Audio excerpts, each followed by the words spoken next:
Habari, kwa majina naitwa Abubakar Abdalla Saidi, ni mwanafunzi wa Kilimanjaro Institute of Technology and Management.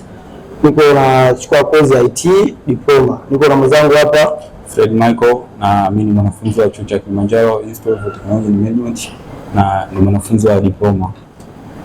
Tuko hapa mbele yenu kuonyesha namna gani ya kufanya maintenance pamoja na assembly na disassembly of computer. Tunaweza tukaanza kuonyesha namna gani kompyuta inafunguliwa kwa kufuata zile zote steps za kufanya maintenance au steps zote za kufanya assembly na disassembly ya kompyuta.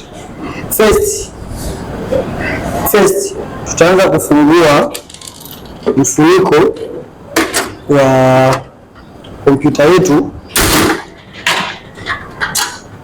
Wakati huo unafungua mfuniko wa kompyuta, hayakuwa keyboard au unasema zile power zote ambazo zinasambaza moto kwenye kompyuta kupitia motherboard unakuwa umeshazichomoa.